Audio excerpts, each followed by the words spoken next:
सबैमा नमस्कार है। म विशाल बुढा। अब हाम्रो टिम नेपाल यानी कि हाम्रो नेपाली क्रिकेट टोली पनि विश्वकप खेल्ने तयारीमा धमधाम तरिकाले लागि पनि सकेको थियो र लागेर पनि आज फाइनली उहाँहरूको विदाय कार्यक्रम पनि भइसकेको छ हैन। अब T20 वर्ल्ड कप 2026 आउन अब केही दिन मात्र बाँकी छ हैन।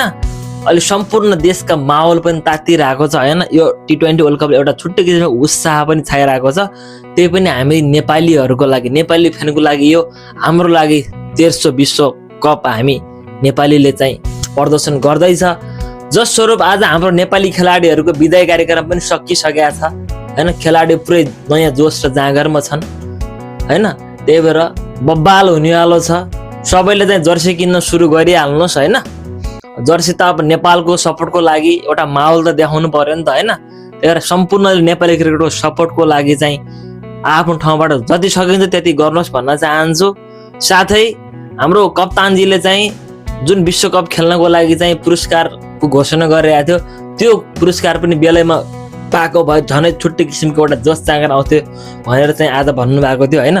त्यही भएर हाम्रो नेपाल सरकारलाई म के अपिल गर्न चाहन्छु भन्दाखेरि उहाँहरूले पाउनुपर्ने पुरस्कार चाहिँ बेलैमा चाहिँ कार्यान्वयन गरेर चाहिँ के कस्तो हो कामकाज मिलाएर चाहिँ बेलैमा उहाँलाई पुरस्कार प्रदान गर्नुहोस् र नयाँ जोस खेलाडीहरूको हौसला स्वरूप चाहिँ तपाईँले सम्मान गर्नुपर्छ जस्तो लाग्छ। एउटा खेलाडी भन्ने बित्तिकै देशको गहना हो हैन, जसले एउटा सबै आफ्नो सपनाहरू त्यागेर एउटा देशको एउटा राष्ट्रको निमित्त राष्ट्रलाई चिनाउनको लागि आफू मरिहत्ते गरेर लागिरहेको छ हैन। त्यही अनुसार चाहिँ तपाईले उहाँहरूको सम्मान गरिदिनु होला। साथै आज हाम्रो सन्दीप लामिछाने चाहिँ अब त्यहाँ भागेको झन् छुट्टै रमाइलो हुन्थ्यो।